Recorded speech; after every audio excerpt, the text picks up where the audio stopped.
Hey guys, how's it going? Twigs here. So we're going to be checking out a video by Tectone going over his thoughts on the state of gacha games. Because let's be real, the three biggest gacha games. Wuthering Waves right now is, I would say it's probably number one when it comes to reception. Genshin Impact makes quite a bit of money just because it's so entrenched in the casual market. It is for 100% casuals. And then there's Honkai Star Rail, which kind of does a little bit of both. But Genshin Impact has just been losing more and more credibility, and its last update has been complete ass since it's a filler. It is literally a filler that's taking place in Inazuma, not even in this year's main region, which is Natlan. And Natlan has been one of the worst received nations or regions that's come out in Genshin Impact in the last several years, which is a complete turnaround from Fontaine, and Fontaine was one of the best. So with that being said, hit that like and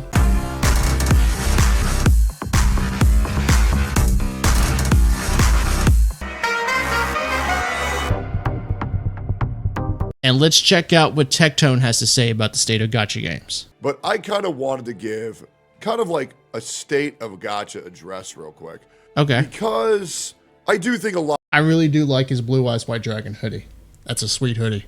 A lot of creators need to just kind of sit back, relax, take the foot off the gas, and really just observe their surroundings, because I believe a lot of us are going into a loop right now. And I became aware of this loop a couple of weeks ago. I took some time off. However, the loop is still continuing. What I want to talk about is that everything in gacha right now, we're in a little bit of a slow patch right now. I think we'd all agree. I know That's the true. 1.6 live stream just happened, and I'm excited to go react to that. And the reason why I'm excited to react to that is because I'm hoping they did something good. Now, my chat has told me that they did something awesome and that they cooked, but I'll react to that and I'll upload it to YouTube and we'll see how it goes. If he's talking about Zenless Zone Zero, that update, the live stream for that update looked just okay. I think the Anby storyline for Zenless Zone Zero might be interesting, but that's pretty much the gist of what I got from that update. I haven't seen it yet, but fingers crossed there's something good to talk about here. But there's a lot of negativity going around in the gacha space. And as a guy who has thrived on negativity, I think at this point it's kind of just disheartening. I was sitting there and I was reacting to my videos as I normally do. And you know, Genshin this, HSR that, WuWa this. And I do want to let you guys know that I too am tired of having to do the constructive criticism. I too am tired of having to be pessimistic for the future of the games that I once loved. It is very disheartening. I mean, I don't know how many videos you've watched in the past 3 weeks, or even 6 weeks, or fucking even the past 3 months, where it can be summarized as Genshin is bad, Honkai Star Rail is becoming the new Genshin, Zenless Zone Zero, at any point it can slip up and be the next Hoyo disaster. And also Wuthering Waves, the best game of all time that barely anybody fucking plays. And that is so disappointing. I mean, yes, Genshin has been going downhill since Sumeru. Fontaine was an anomaly. Fontaine was an absolute anomaly because you had Sumeru, which, don't get me wrong, Dendro definitely added a mix-up to the gameplay. And that was pretty much what got the player base for Sumeru, was the introduction of Dendro. Fontaine was actually still really good, but the problem there was that the story was good. The gameplay, as we knew, was never going to evolve. So it was just a weird dichotomy of story good, gameplay meh. And then you had Natlan, and as we know, Natlan was just an absolute disaster. Patch after patch after patch after patch. Natlan was just not good. And the story was just, honestly, the story overall, looking back at all of Genshin, was just mid. And then they recycled Inazuma's conclusion with the power of friendship. So it was just a very mid up, honestly, mid to bad, and leaning more toward bad. Honestly, I've just got done playing 3.1 of Star Rail, and Star Rail story is good. I thought 3.1 was story-wise really good, but what's got everyone sort of tied in a knot with Star Rail is that the power creep issue. The power creep issue is just getting worse and worse with each update. And then with the, let's say, visions of the future with Casterus, I think Casterus is overall going to probably, based on my foresight, is going to be an interesting character with just one flaw in her talents. And I think that talent needs to definitely be nerfed, and I'm sure you guys know what talent I'm thinking of. But if Star Rail can get the power creep issue under control and stop basically just constantly making us have to vertically invest, which is making the older characters just look worse and worse, it's just going to get obviously worse. And then Zenless, the problem with Zenless is that I think it's honestly in a similar spot to Wuthering Waves. It has potential. In fact, I think Wuthering Waves is a lot better, in a better spot is what I mean to say. Zenless has potential, but because it's a Hoyo game and we're looking at the state of Genshin, which is awful, and the state of HSR that is kind of in a precarious situation, Zenless could definitely go down that road, and hopefully not. Hopefully Zenless can stay where it's at, but the problem is, when I say Zenless is in a similar spot to Wuthering Waves, is that these two games are having a hard time getting players to play those games. Wuthering Waves with Renacita has been absolutely amazing. But the problem with Wuthering Waves is, like I just said, it's hard to get people to play it. And Wuthering Waves has sort of an issue where they shot themselves in the foot with the very beginning story of Wuthering Waves being so hard to get through, because it is so, it's kind of bad. It's kind of bad. The very beginning of Wuthering Waves' story is kind of bad. And so when you have that as your introduction, it's hard to get people to want to, let's say, begrudgingly get through that to get to the good parts. Which that will forever boggle my mind. I will never stop singing the praises of that game, because it's nice that at least a gacha company right now is getting it right. But I don't like this trend that Hoyoverse is on, and it scares me, because I always thought that the condemnation, the disastrous, the apocalyptic tendencies would reside in Genshin and Genshin alone. But it feels like the longer we go and we progress as players and we progress as human beings, is that the more that the horrific business practices is encroaching and seeping into their other titles, such as Honkai Star Rail and Zenless Zone Zero. Yes. Zenless Zone Zero, I really do feel in a year's time, we're going to be saying that Miyabi was the beginning of the end. And I'm very worried about that. I absolutely am. However, the events will always be very good, as well as the pornography that comes from that fucking game, because those models are so fucking caked up, it's fucking ridiculous. The models are good. Seeing a game that I loved so much, Honkai Star Rail, just be treated like absolute shit. I think Xiaoji was the big nail in the coffin for anything regarding a cohesive narrative. I do believe Silverwolf was the nail in the coffin for any type of complex gameplay where you have to optimize your strategy based on what element is available that day. I do think Acheron was also just like, wow, man, we really bumped up those numbers today, huh? And, well, here we are at Casterus. Fast forward to 2025, where now global passives are a thing, to where if you miss a 5-star, you're going to miss a global passive that makes every other one of your units better. And the leaks with that talent that he's referring to in Caster's kit, if they, in my opinion, if they nerf that global passive to just a team-wide passive, I think she'll be fine. The fact that her passive will work even when she's not in the team is insane. It is absolutely stupid. That should only be a thing if she's in the team. And that is it.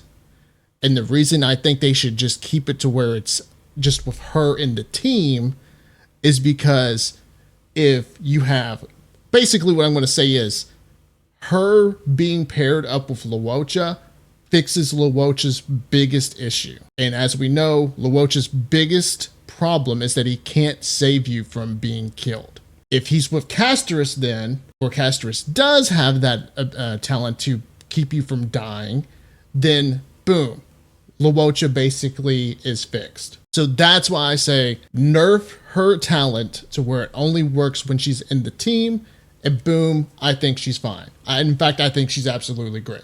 That I've seen, it could just be the beginning of the end. Now, I am hoping that a lot of what I'm seeing on leaks are just fucking fake news. I really am. I'm hoping Caster's passive only works during the overworld, but if it does, man, that passive fucking sucks. But I'd rather a character fucking suck than ruin the entire fucking game. But I sit there and I just want you guys to know, at this point, it doesn't make me happy having to talk about this stuff anymore. It genuinely bums me out. It does really bum me out, because I think we all know, and at one point, I'm sure everybody watching this video, at some point, a Hoyoverse title was probably their favorite game, or at least a game that they were really enjoying. And it sucks. And am I saying that constructive content, the negative content, is going anywhere? No, absolutely not. Constructive if you have above 100 IQ, negative IQ if you, or negative video if you have a below 50 IQ. In between, well, it's a fucking coin flip. I will never stop shitting on Genshin because the game is fucking terrible. And it makes me so angry every fucking day. And the things that I once loved that I now hate. I know exactly how he feels, because I felt the same way. Genshin was at one point one of my favorite games. And you guys who have been watching me for the longest time, and I think I've said this pretty much the same way just about. Ever since that GameSpot article back in the Sumeru times, so to speak, killed Genshin for me. Absolutely destroyed my interest in Genshin. Because that was when that's when the devs basically said, we're only going to do whatever the fuck we want to do, and we don't care about what our players want. That was essentially what that GameSpot article said. And like I said, killed my interest in the game. It went from being one of my favorite games to a game I don't pretty much give a shit about at all. Then Honkai Star Rail came out. And as someone who has played pretty much every Pokemon game, every Fire Emblem game, and almost every Final Fantasy game, I was definitely into Honkai Star Rail. I love turn-based strategy games. I love space fantasy settings. So I instantly became attached to Honkai Star Rail, and Honkai Star Rail is still one of my favorite games to this day. But as you guys know, I do not mess around when it comes to criticism. I will even give my favorite games the criticism that they deserve when they deserve them. And right now, Honkai Star Rail is going down a very bad path. And I'm really, really hoping that in 3.2, things can turn around. I'm really hoping that the things that we are seeing in 3.2 can be adjusted to where they will actually be balanced. And then, like I said with Wuthering Waves and Zenless Zone Zero, these games do have potential. Wuthering Waves especially has potential. Based on what we've heard from the devs, I'm hoping that the devs can definitely continue to improve Wuthering Waves, and the same thing for Zenless. But basically, I know exactly how Tectone feels because I have loved these games. And especially with Genshin, I know how it feels to basically have your faith in the game be destroyed. And I'm hoping Star Rail doesn't go down the same path. Well, I will drag their name through the mud from here until the end of fucking time, because that's what they fucking deserve for fucking me. Yes, Genshin is a vibe fucking terrorist. It is a nostalgia fucking terrorist. And I'm going to rip this shit apart. But now that I'm seeing it happen again with Honkai Star Rail, you know, there was a lot of these comments. There was a lot of these comments when I first started playing Genshin, which was, give it 2 months and Tectone will start shitting on Honkai Star Rail, just like he did with Genshin. And now well, let's just go ahead and do a quick little Google search. Honkai Star Rail was released April 26, 2023. So fast forward nearly 2 years later, and it feels like we're back in the same cycle. This is beginning to make me worry if I should bother with any Hoyoverse title whatsoever, because, I mean, the same thing happened with Honkai Impact. People will sit there and tell you Honkai Impact's still good. No, it's not. Okay? It's just not. It's overhyped as shit. People are just telling you that it's good because it's so fucking niche and you haven't played it and you're not going to play it, so they can act like it's fucking sick as fuck, when in reality, we all know it's fucking mid. Genshin is fucking mid. Honkai Star Rail, I'm once again, The reason why I'm talking about this right now, because there is a saving grace. All they have to do is just not release Castris with that passive. All they have to do is just trim the fat of the story, trim the fat of the, I guess, the expose of the story, the exploration. I can't tell if he means exploration or exposition. Because if he's saying trim the fat, that's what I think he means with trim the fat is all the exposition and the extra dialogue that just makes the story feel fluffed, and basically that dialogue can come off as just completely unnecessary. I'm hoping that's what he maybe was trying to mean. Of the story, and really just try to tone down the power creep in the game by buffing older units, which they themselves already said they did. Once I would have deemed that idea, well, wishful thinking, but now I'm hopeful for the future. But yeah, when I saw the buffs for Zila, when I saw the buffs for Silverwolf, when I saw the buffs for, I believe it was, what's the gambler called? QQ. When I saw the buffs for QQ, I thought, okay, maybe this is a step in the right direction, but every single time I feel like I'm going to give Hoyoverse a chance, it's one step forward, 18 steps back. And for me, I have not seen the buffs, so I have no clue what the buffs are going to be. But if what he saw is true, then basically it basically means that 3.2 can go either way. 3.2 is either going to be really good or really bad. And I'm speaking in terms of the state of the game. That's basically where we're at with Honkai Star Rail, is that we're at a crossroads, and it's either going to be sunshine and rainbows or a nightmare. Hopefully it's sunshine and rainbows. Now Castris power creeps the fuck out of any other character in terms of damage, as well as in terms of passive, as well as in terms of animation, which I'm completely fine with, by the way. Animation creep is a great thing.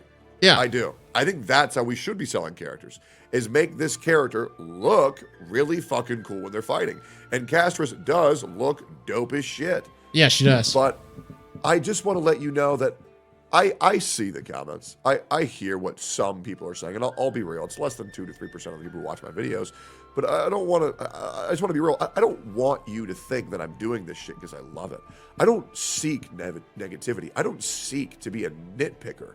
God forbid I become a nitpicker. The worst thing to be on the fucking planet Earth. It's just, when you walk into a restaurant and it's covered in feces, you're not being negative by saying, hey, there's shit all over the walls. You're just telling it how it is. But eventually, I'm going to be real, guys. I want to stop going into that fucking restaurant. I don't know how many of you guys just want these games to going back to being fucking good, but damn, I want you to let you know that I too think it's fucking terrible how these games we once loved are in the state that they are currently. And I'm hoping they get better, but man, am I just so pessimistic when it comes to trusting Hoyoverse anymore in 2025. And I can't blame him. I can't blame him at all, because it is, at the end of the day, Hoyoverse as a whole. Even though these three games, Honkai Impact 3rd be 4th, when you look at that company, even though they're divided into different dev teams, at the end of the day, it's Hoyoverse. At the end of the day, they're going to have their agendas on how to make money. And with Genshin Impact, they just steered too far into the casual market and just turned off any players that wanted to take that game seriously. And then with Honkai Impact, the problem is that that game is just dated. When you play it, it feels dated. They got great character designs, don't get me wrong. One of my favorite characters in Honkai Impact 3rd is Alicia. I love Alicia. She's amazing and she's hot as hell, but the game just feels dated when you play it. And that one update, when they finally went to, I think, Mars, I played that update. And what was the problem? It's still pretty much the same gameplay, the same dated feeling. And then with Honkai Star Rail, it has been really good, but the devs are just not handling the power creep issue the way that makes the game feel good to play. Older characters just feel bad to play, and Honkai Star Rail needs to fix that, because the problem is that what's the point of having these rerun banners when older characters just suck ass in comparison to the newer characters. Basically, at this point, the only characters that are worth pulling on rerun banners are Ruan Mei, Robin, and that's pretty much it. Other than that, honestly, if it's a rerun banner of a character more than, let's say, 5 updates in the past, don't even bother pulling. Right now, ZZZ is too early to tell, but I definitely agree with what he's saying about Wuthering Waves. Wuthering Waves is in a great state. Problem with it is that it's hard to get people into the game, especially with that really, like I said, honestly bad beginning. The story in the very beginning of the game is just not good. And that is going to be the biggest barrier to entry, in my opinion, for Wuthering Waves. Honestly, I really do believe the Wuthering Waves team just needs to find a way to redo the beginning of that game, or just basically give the player the option to just go on straight to Renacida.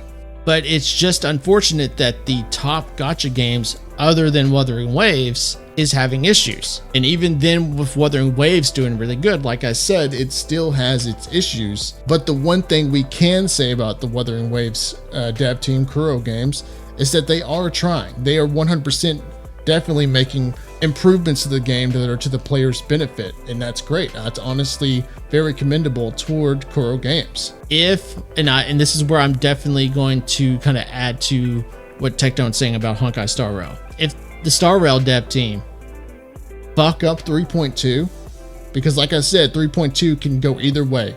It can turn out to be really good, or it can turn out to be really bad.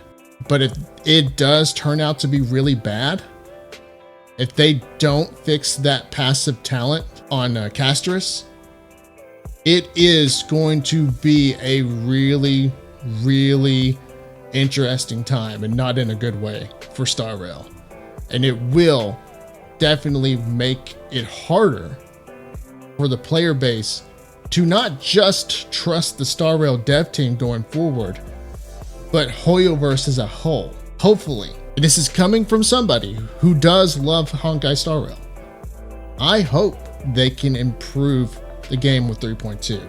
I hope that they can find a way to get the ball rolling at the very least with balancing the game. And I hope that they nerf Castris' passive talent to where it only works when she's in the team. That is my hope. So I'll leave a link in the description below for Tectone's video. Definitely check out Tectone's channel. Hit that like and subscribe button for his video and his channel. And while you're at it, hit that like and subscribe button for me. Definitely head down in the comments down below and let me know what you guys are thinking when it comes to the state of the bigger gacha games. How are you guys feeling about Honkai Star Rail? Do you guys still shit on Genshin Impact every day? Do you guys have any thoughts that you want to add with Zenless Zone Zero and Wuthering Waves? Definitely head down to the comments down below and let me know what you guys are thinking. And with that being said, thank you guys for watching, and I'll catch you guys later.